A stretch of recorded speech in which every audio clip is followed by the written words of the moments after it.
The honourable member for Edmonton Strathcona. Well, thank you very much, Madam Speaker, and I would like to thank my colleague for his intervention today.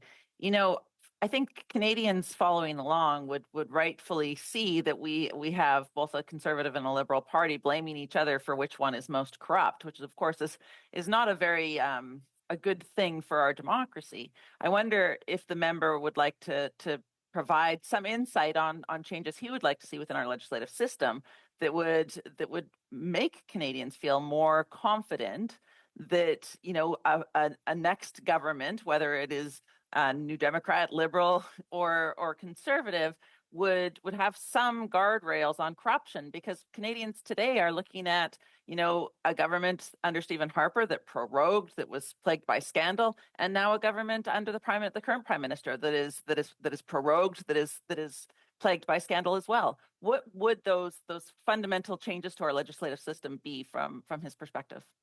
Member for Barrie Innisfil.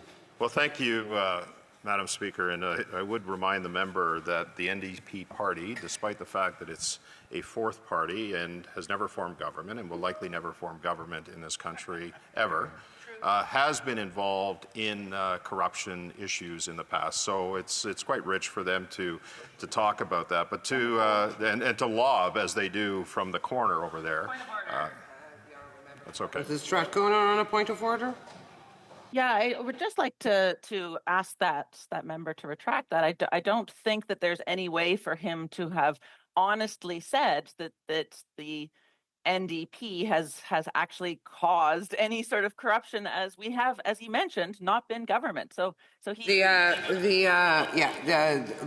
honourable member has made her point. The honourable member for St Albert Edmonton on the same point of order. Yes, on the same point of order, I'd remind the member for Edmonton Strathcona of one Dave Stupich, the former finance minister of British Columbia and member of Parliament, who stole from charities to funnel it into. This is beginning to be debate, and I would like the honourable member for Barrie Innisfil to finish his answer.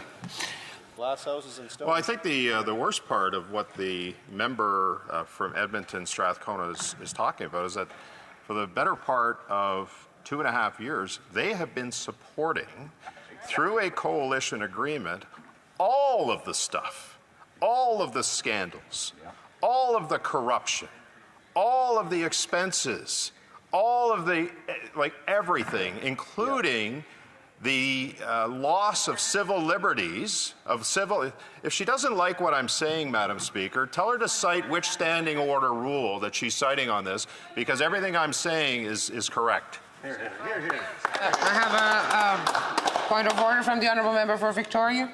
Mr. Speaker, the House of Commons, the House and Procedure, Chapter 3. Oh, sorry, Madam Speaker. The House of Commons, House of Procedure, Chapter 3, talks about when a member repeatedly gives false information, that is something that can be ruled as unparliamentary. That is, I think, a matter of debate, and I am not prepared to judge because I haven't been following the conversation. The honourable member for Barrie Innisfil. They can make those claims all they want, Madam Speaker. I'll stand by everything I said. In 2022, they signed a costly coalition agreement with the NDP, whereby they would support, or with the Liberals, where they would support the government. Defer from the honourable member for Fleetwood Port Kells. Yes, you know, it is useful now and then for the Conservatives to be accurate. It was not a coalition, and he's misleading the House. We will proceed. I think the honourable member has given an answer.